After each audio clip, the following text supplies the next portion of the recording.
चरित्र में बड़ी विशिष्ट बात पाई गई।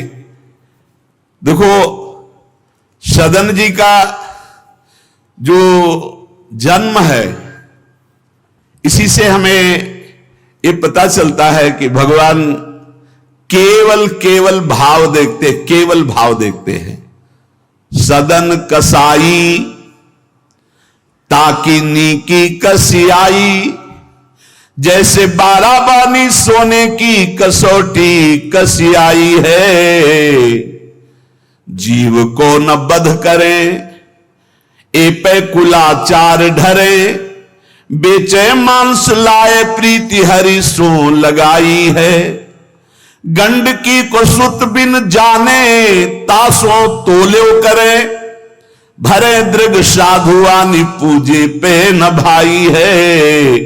कही निशि सुपने में वाही ठोर मुंह को देवो, सुनो गुण गान रीझो ही की सच्चाई है। सदन जी का जन्म कहां हुआ? कसाई कुल में, जहां पशुओं का वध करना एक स्वाभाविक वृत्ति है। निंदनीय किसी भी जीव की हिंसा करना निंदनीय कार्य है। देखो, पर कभी कभी ऐसे महापुरुषों का प्रभाव प्रकाशित होता है कि कुल कर्म छू भी नहीं सकते। सदन जी जैसे स्वर्ण कसौटी पे कसा जाए तो खरा निकले, ऐसे खरे महाभागवत थे। उनके हृदय में एक बार कुछ रिश्ते नातेदार आए, बच्चे ही थे, तो पिता एक छोटा बछड़ा लाए थे। वहां तो कटते ही रहते थे। पिता ने कहा कि ज्यादा तो इसमें मांस नहीं, इसकी टांगों में मांस से पहले तो फिर अपने अतिथि का स्वागत करते हैं। सदन जी ने जो सुना उसके पास गए तो लिपट कर रोए। बच्चे थे, बछड़े से, ऐसा ऐसा मेरे पिताजी कह रहे हैं तुम्हें काटा जाएगा, और ऐसे दुलार कर रहे थे। बछड़े के भी देखा आंसू निकल रहे। हर जीव को पता है, कष्ट का पता होता है। तो उसने कहा एक भागवतिक महापुरुष का जीवन बदलना है, इसलिए मानो बछड़े ने कहा कि तुम अपने पिताजी से कह दो, उचित तो यह है कि पहले मेरी गर्दन काटे। तो सदन जी ने कहा ऐसा क्यों? बोले क्योंकि मैं पूर्व में ऐसा था, तुम्हारे पिताजी पशु थे और मैंने इनकी गर्दन उड़ाई है, तो मैं अब पशु बना हूं, इनसे कह दो तुम्हें गर्दन ही काटनी चाहिए, पहले जिंदा टांग मत काटो, मैंने तुम्हें इतना कष्ट पूर्व में नहीं दिया था, सीधे गर्दन काटी थी। इसका मतलब जो कर्म किया जाता है उसका फल मिलता है पक्का। मैंने पूर्व में तुम्हारे पिता की गर्दन काटी थी इस जन्म में, इसीलिए मुझे पशु बनना पड़ा, और तुम्हारे ही पिता मेरी गर्दन काटेंगे पक्का, तुम रोक नहीं सकते क्योंकि वो विधान है। पर वो पहले टांग ना काटे, पहले गर्दन काटे। अब ये घटना उनको बहुत छुई। जीव को अपने कर्म का फल भोगना पड़ता है जन्म जन्मांतरों में। बच्चे ही थे, कुछ संत मंडली जा रही, यही है मत की रति गति भूति भलाई, जब जे जतन जहां जे पाई, सो जानो सत्संग प्रभाव। सत्संग का एक अमोघ प्रवाह होता है। वो संतों के सामने गए, चरणों में लौट गए, बालक थे। संत जनों उठो उठो बच्चे, तो रोते हुए बोले कि हर कर्म का फल जीव को भोगना पड़ता है, कोई ऐसा साधन है जिससे कर्म का फल ना भोगना पड़े और जीवन मुक्त हो जाए, जीव मुक्त हो जाए? उनका भगवान का निरंतर नाम रटना।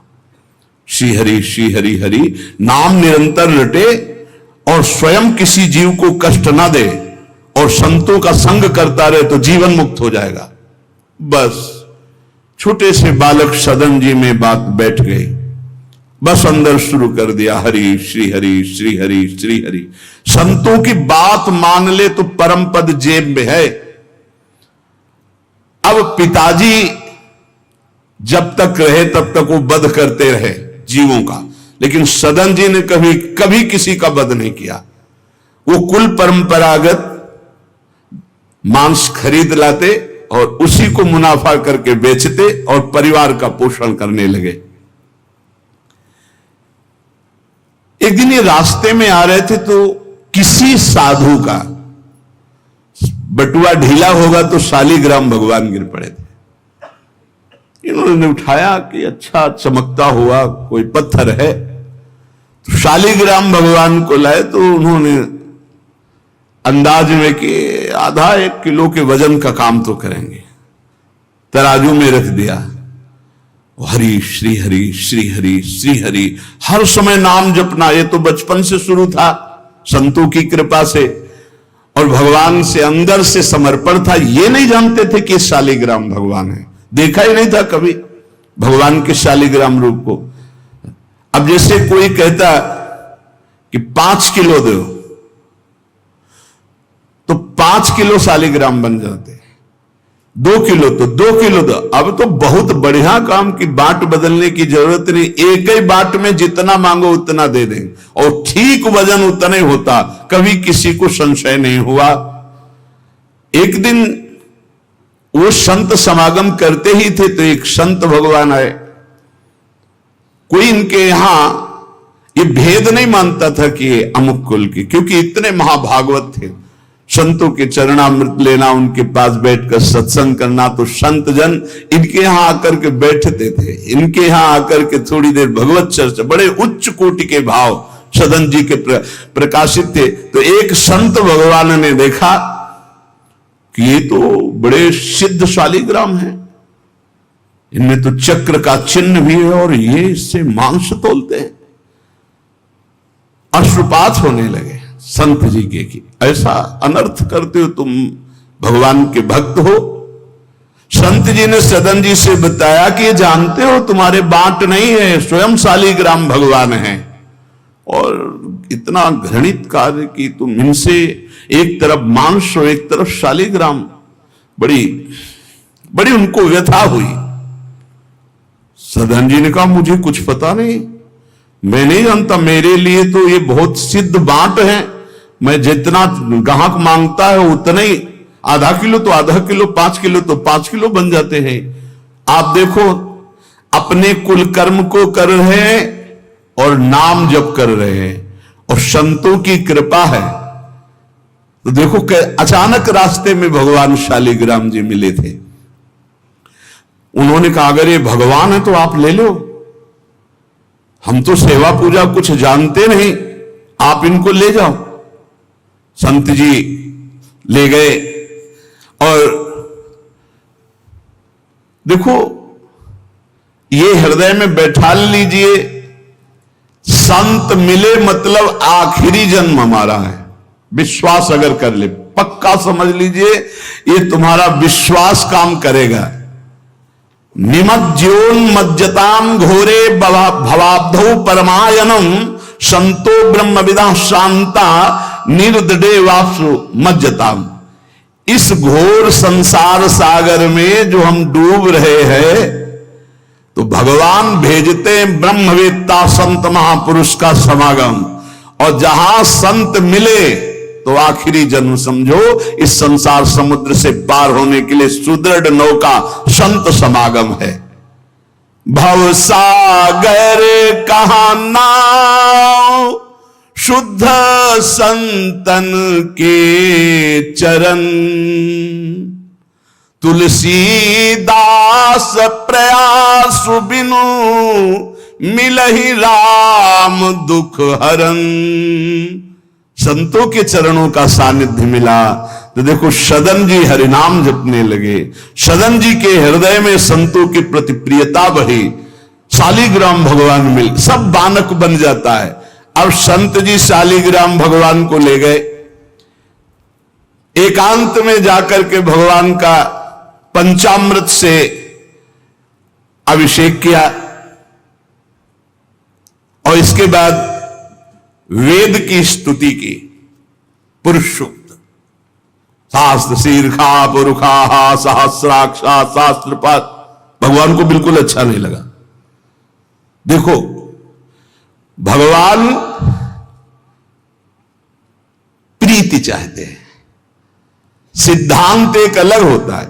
इसीलिए कल हम ऊपर कुछ साधकों से कह रहे थे कि किसी भी साधक को ठाकुर जी में जिस रूप में आसक्ति हो उसको ठेस नहीं पहुंचानी चाहिए, क्योंकि पता नहीं कितना आसक्त हो, आप देख करके अच्छा चलो, ऐसे नहीं कभी वही ओहो धन्य भाग, कितने सुंदर आपके ठाकुर जी है, बहुत सुंदर, आप खूब प्यार कीजिए, क्योंकि पता नहीं वो कितनी गहराई से प्यार कर रहा है आप, तो उसका हृदय बहुत दुखी हो जाएगा। भक्त का हृदय दुखी हुआ तो आपकी उपासना में फर्क पड़ जाएगा।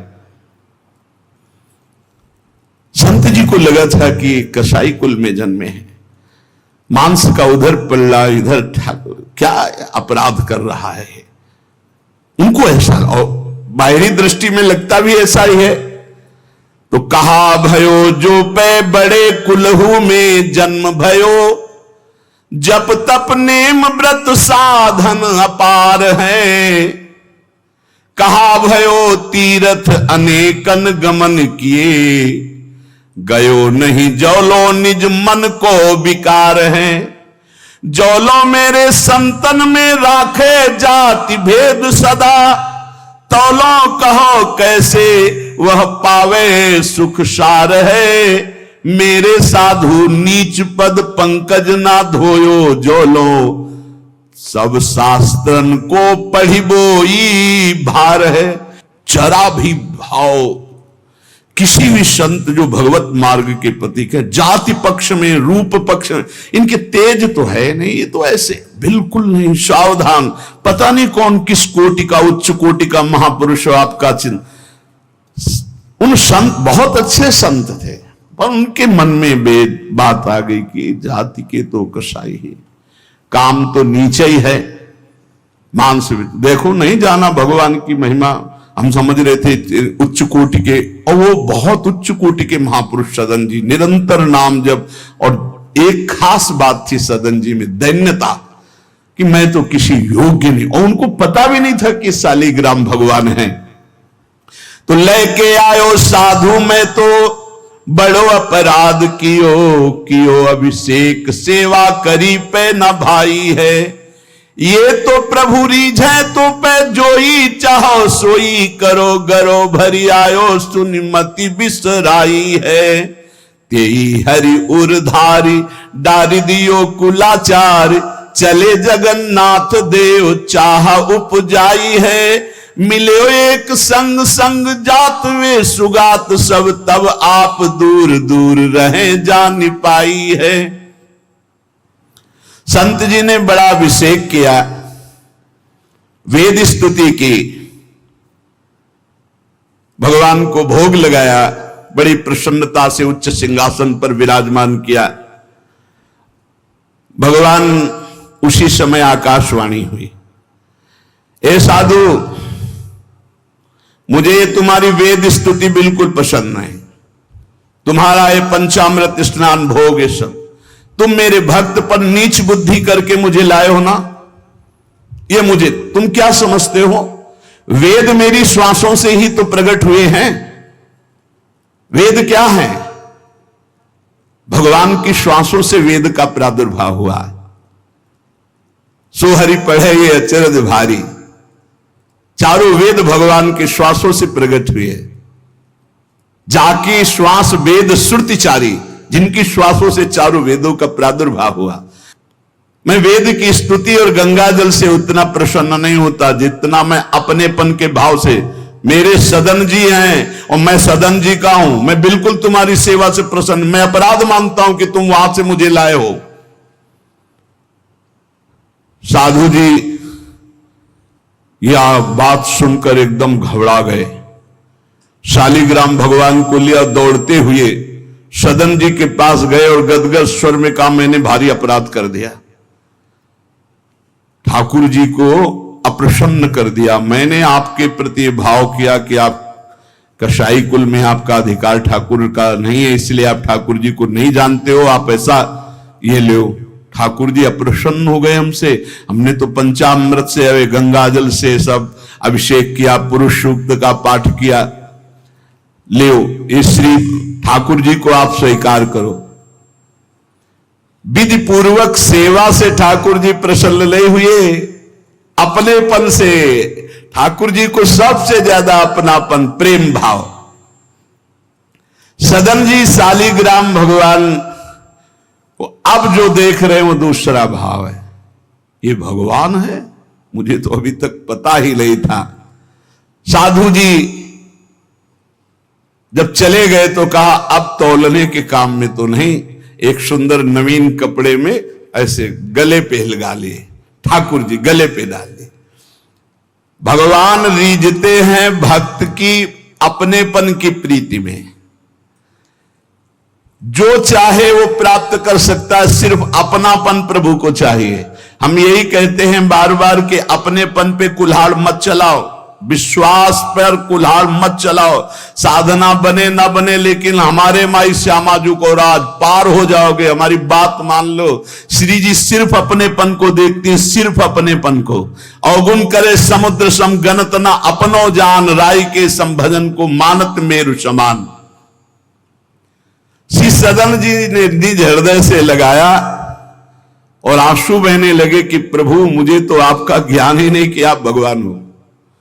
आंसुओं से अभिषेक हो रहा, नाथ अभी तक तो मैं आपको जानता नहीं था, बड़ा अपराध हुआ, लेकिन आज मैं, जब आप हमें इतना प्यार करते हैं, जब साधु ने बताया कि मुझे भगवान ने कहा है कि मैं जितना सदन जी को प्यार करता हूं, उनकी मैं भावना से प्रसन्न, तुम्हारी सेवा से नहीं, उनको अद्भुत वैराग्य हो गया। बोले आज के बाद घर परिवार में ही नहीं रुकूंगा, अब केवल भगवान का होकर वैराग्य भाव से जीवन भगवान को समर्पित करता हूं। शालिग्राम जी गले में टांगे और कहा पहली यात्रा जगन्नाथपुरी, पहले जगन्नाथ जी के दर्शन करूंगा जाकर, पूरा जीवन अब भगवान के लिए। भगवान देखो कैसे कृपा करते। बचपन में संतों से उपदेश मिला, नाम जब शुरू किया, ऐसे उच्च कोटि के महात्मा के ऐसा कार्य करने पर भी सब संत उनके यहां जाते थे, और उसका परिणाम हुआ कि घोर वैराग्य युक्त होकर भगवान के अनुराग में घर से चल दिए। श्री सदन जी कुटुंब परिवार कुल व्यापार सब छोड़कर जगन्नाथ जी के दर्शन के लिए चले। कुछ दूर चलने पर यात्रियों का समुदाय दिखाई दिया जो जगन्नाथपुरी जा रहे थे, तो उनके संग हो गए। जब उन लोगों ने कुछ ने पहचान कर ली कि अरे तो कसाई कुल के हैं, और तो सब दूर दूर छूना भी नहीं चाहते थे। यही बहुत बड़ी चूक हो जाती है, जो भगवान को समर्पित हो जाए उसमें कभी जाति पक्ष ना देखे, नहीं बहुत बड़ी हानि हो जाती है। राजसूय यज्ञ में स्वपच वाल्मीकि को आदर सहित पवाकर पूर्ण यज्ञ करवाई भगवान ने। ये बात ध्यान रखना है, अपने जात अभिमान में आकर कभी किसी भक्त का अपमान न कर दे कि वो नीच कुल का है, ऐसा कुछ।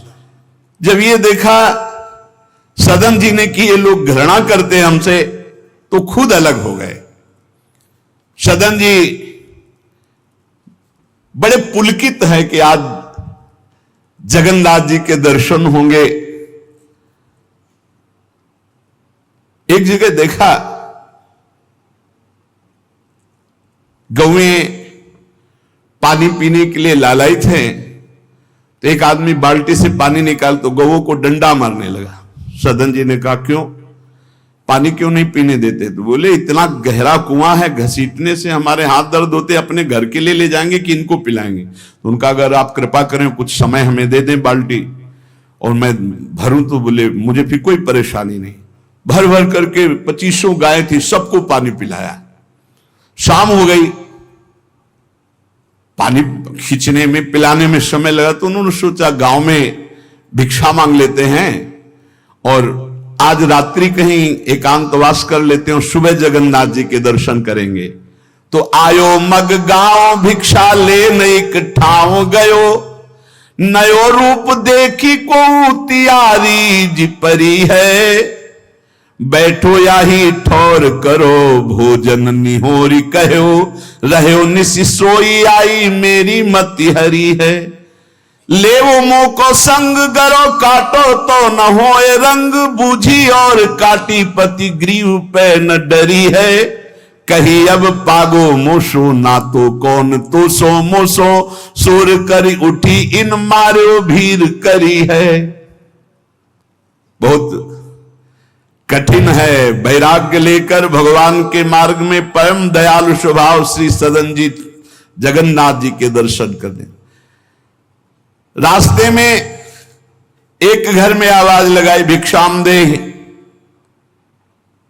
भगवान की लीला, एक स्त्री निकली भिक्षा लेकर, देखा रूप तो जो भगवान का नाम जप करते हैं, भगवान आश्रित होते हैं, उनका रूप अलौकिक होने लगता है। एक दिव्य आकर्षण होता है जो सबके चित्त को आह्लाद प्रदान करता है, क्योंकि आनंद स्वरूप भगवान का निरंतर चिंतन होता है। उसके प्रभाव से मुखाकृति में एक अद्भुत लावण्य, एक अद्भुत आकर्षण होता है। वो स्त्री ने देखा कि नवयुवक भिक्षुक तेजस्वी, वो रीझ गई, देखते ही रीझ गई, और उसने कहा कहीं मांगने की जरूरत नहीं, आप यहां बैठो और भोजन करो। सदन जी ने कहा हमें पाना तो है ही, जब आप पवाने के लिए कह रही तो पवा दीजिए। स्वाभाविक, क्योंकि अभी वैराग्य मार्ग में निकले। उस स्त्री ने प्रार्थना की, भोजन बना के पवाया और कहा प्रभु यदि आज रात्रि ही विश्राम कर लें तो आपको क्या, सुबह जगन्नाथपुरी चले जाइए। आपने उस स्त्री के विशेष आग्रह को स्वीकार करके उसके घर में शयन करना स्वीकार कर लिया। जब उसके पति सो गए तो रात्रि में उठ करके आई और आपके पास आकर बोली कि मैं आपको देख करके काम से पीड़ित हो चुकी हूं, अतः आप मुझे स्वीकार कीजिए और मैं सदा सदा के लिए आपके साथ के लिए चल दूंगी। सदन जी ने कहा यदि तू मेरा गला भी काट डाले तो भी मैं तुझे स्पर्श नहीं कर सकता, क्योंकि तेरा पति है। अच्छा, उसने गलत अर्थ ले लिया। उसके भाव में आया कि अगर पति है तो ये स्पर्श नहीं करेंगे, अगर पति ना हो तो स्वीकार कर लेंगे। कुआ मदांधो मदना तो रोवा, अंधों में भी अंधा कौन है, बोले जिसमें काम जागृत हो जाए। वो ऐसे काम से व्याकुल हो गई कि सोते हुए अपने पति का बिल्कुल भी प्रियता न रखते हुए गला काट दिया और आकर बोली सदन जी से कि अब मुझे स्वीकार करो, आपको पति का भय था ना, गला काट दिया। सदन जी ने कहा कि तू कितनी नीच है, जब तू अपने पति का गला काट दिया तो तू कितनी नीच है, इतना सोचा है?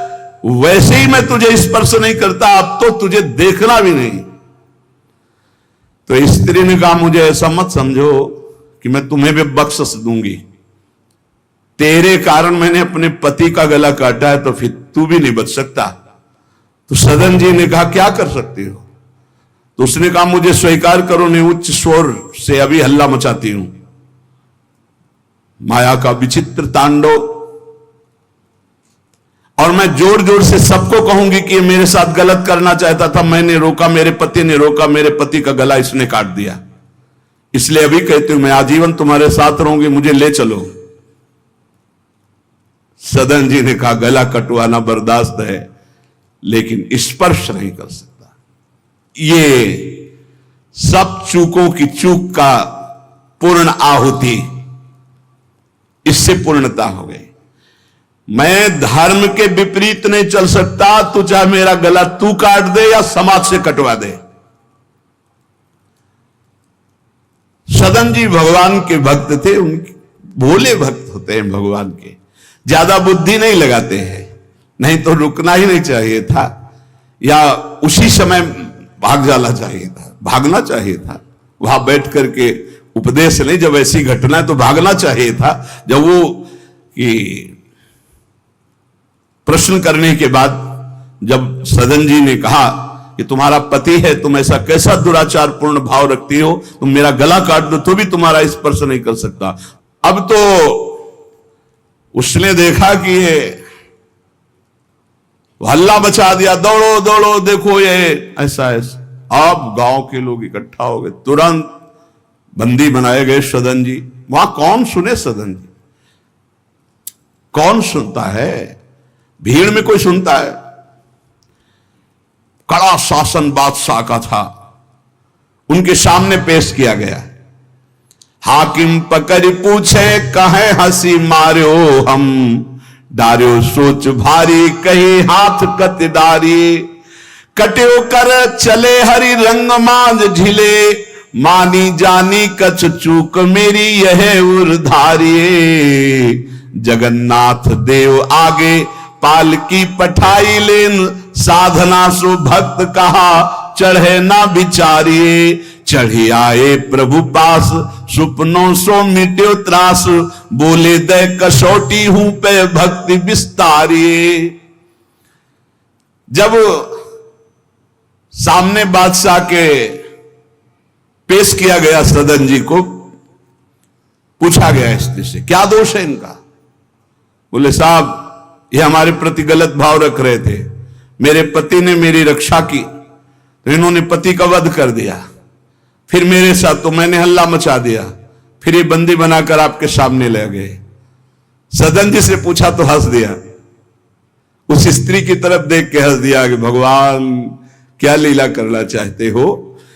और सदन से पूछा तुमने ऐसा किया, तो बोले जो ये कह रही वही सत्य है। उन्होंने विचार किया कि जन्म जन्मांतरों में हमारे कोई पाप हैं जिनका निस्तार भगवान करना चाहते, नहीं तो ऐसा क्यों लीला करते। उन्होंने कहा जो ये कह रही है वही बात मानी जाए। सहम गई स्त्री कि है क्या, वो भक्त को क्या जाने, विरोध नहीं किया सदन ने। यह धैर्यवान भगवान के भक्त का। उन्होंने कहा जो ये कह रही है, क्योंकि जो ही प्यारो करे सोई मोहि भावे, जो ये कह रही थी। भगवान के रहस्य को जानने वाले भक्त ऐसा ही। श्री गदाधर भट्ट जी कथा करते थे, अपार भीड़ एकत्रित हो जाती वृंदावन में। आगरे से लोग सुबह भाग भाग करके अपार भीड़ सत्संग। तो एक कल्याण सिंह जी थे, बड़े जमींदार धनी, और सत्संग का प्रभाव है कि जितेंद्रियता, वैराग्य, भगवत प्रीति ये बढ़ती है। तो जब से उन्होंने सत्संग सुना तो ब्रह्मचर्य का नियम ले लिया, पत्नी से बात नहीं करते थे। अब घर गृहस्थी में तो यही संसारिक सुख है। कई महीने हो गए वो अपने राज का जो सत्संग में भाग जाना, सत्संग से आना, बस एकांत में भजन करना।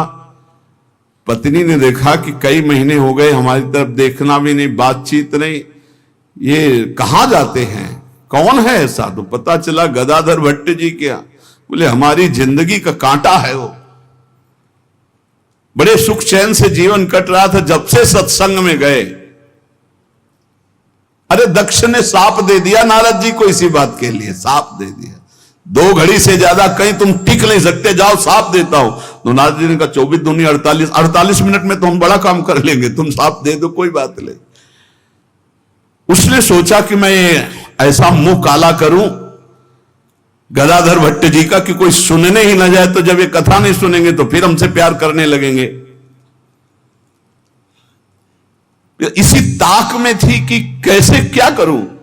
तो देखा उनकी गली में एक भिखारिन मांग रही थी, फटे पुराने कपड़े पहने, गर्भवती थी। फौरन बुलाया और सोने की असरफियां दी। अरे वो तो गली में मांगने वाली सोने की असरफियां मिली।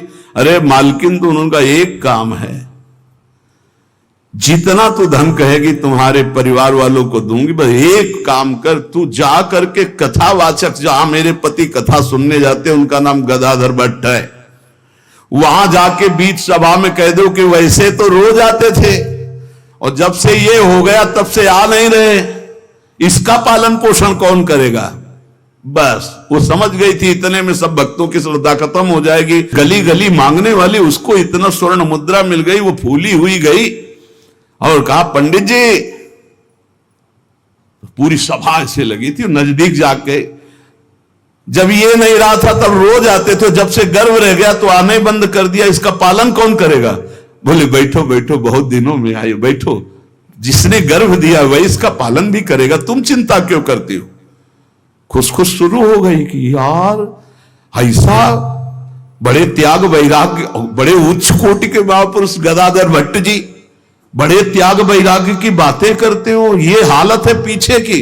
अरे कुछ लोग कहने लगे हम तो कहते ही थे, शोरगुल शुरू हो गया। और कुछ भक्त थे जो प्राण समर्पित किए थे, उन्होंने कहा ऐसा नहीं हो सकता, ऐसा कदापि नहीं हो सकता, कोई षड्यंत्र रचा जा रहा है। तो उनमें एक बहुत श्रद्धावान और समर्पित थे, उनको बिल्कुल चैन नहीं पड़ा। सोचा अगर सामने से कुछ तो फिर हमारे ऊपर गदाधर भट्ट जी की, और वो समता प्राप्त पुरुष, जैसे सदन जी ने कह दिया जो ये कह रही वही सत्य है, ऐसे उन्होंने कहा कि तुम चिंता क्यों करती हो, जिसने गर्भ दिया वही पालन करेगा, बैठो तुम आराम से सत्संग सुनो।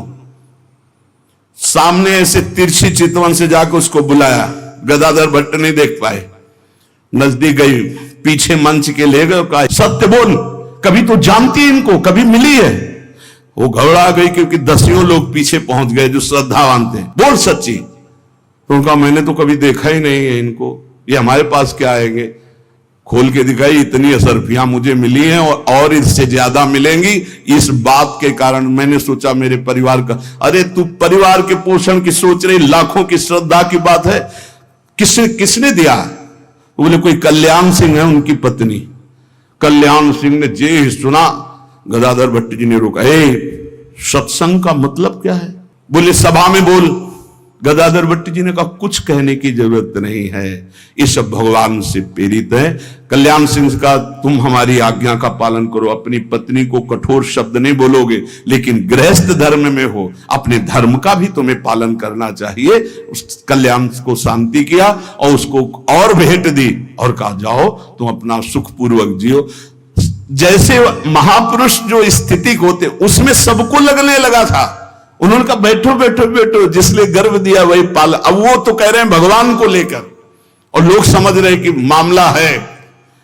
ऐसी सदन जी ने कहा जो ये कह रही वो सत्य है, क्योंकि वो समझ रहे हैं कि भगवान कुछ दंड देना चाहते हैं, तो मैं क्यों बचना चाहूं? भक्तों का बड़ा विचित्र स्वभाव होता, समझ पाना बड़ा कठिन। उन्होंने कहा जो कह रही है सत्य है।